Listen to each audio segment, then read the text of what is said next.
Alors, j'ai trouvé par hasard ce livre dans la rue, What to Say When You Talk to Yourself, de Chad Helmstetter. Je vais en dire quelques mots,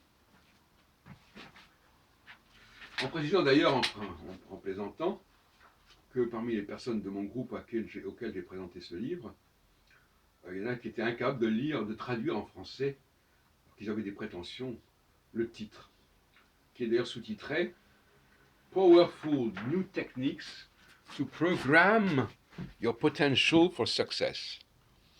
Alors, ce qui nous a frappé, c'est que autant en grandes lettres, on n'avait pas de mots français, autant en sous-titres, il n'y avait que des mots français. Powerful, Techniques, écrit exactement comme en français, Programme, écrit exactement comme en français, Potential et Success. Donc là, il n'y a pas photo, hein, ces Anglais, ils parlent bien le Franglish, hein, le Franglish, ils ne parlent pas l'anglais. L'anglais, il a disparu, je ne sais pas moi, au XIIe, XIIIe siècle. Et après, le peuple s'est construit le Franglish, parce que c'est le peuple qui a récupéré les éléments de l'aristocratie francophone normande et qui les a intégrés dans son parler populaire. Alors maintenant, passons au contenu de cet ouvrage. What to say when you talk to yourself. Qu'est-ce que vous dites quand vous parlez à vous-même? Ça me paraît un point très intéressant. Bon, je ne sais pas si ça correspond exactement à ce que dit le livre, enfin en partie, mais ce qui est clair, c'est que il faut d'abord avoir une hygiène intérieure de la pensée. Et la question, c'est, je dirais presque à la limite, comment on se parle à soi-même.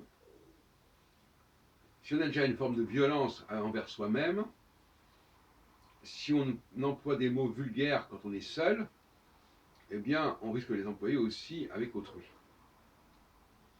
Donc, comment tu parles à autrui, c'est comment tu te parles à toi-même. Et plus largement, il faut apprendre le silence. Celui qui a du silence intérieur, eh bien, il sera également capable de ne pas bavarder tout le temps à l'extérieur. Tout ça est lié. Je ne sais pas exactement ce qu'il dit dans ce livre, mais ça n'a pas beaucoup d'importance. Dans ce livre, il est dit simplement qu'il faut faire attention à ce qu'on se met dans la tête. Il faut savoir se programmer, se reprogrammer, se déprogrammer. Sinon, on a des programmes qui nous mènent à notre perte, sinon, quelque part. En tout cas, qui nous limitent dans nos possibilités. Mais moi, je resterai sur cette idée, je instrumentaliserai cet ouvrage, sur cette idée, qui n'est peut-être pas le but de l'ouvrage, mais ça n'a aucune importance, à savoir que la première chose, c'est de faire le silence en soi. Et le problème des femmes, apparemment, c'est que elles ont besoin de parler, de communiquer, de raconter ce qu'elles ont vécu, etc. Ce qui nous interroge sur leur fonctionnement interne. Alors, il y a deux théories. Soit, quand elles sont toutes seules, elles sont dans le silence, c'est-à-dire qu'il ne se passe rien. Soit, elles sont déjà à ressasser des tas de choses qui vont déborder quand qui vont fuir, fuiter, si on peut dire, quand elles vont être avec d'autres personnes. Mais on a l'impression d'une sorte d'effervescence mentale, mais assez brouillonne et assez inconsistante. En revanche, et je terminerai là-dessus, les personnes qui ont une cohérence dans leur pensée interne, c'est-à-dire sans avoir besoin d'autrui, eh bien, elles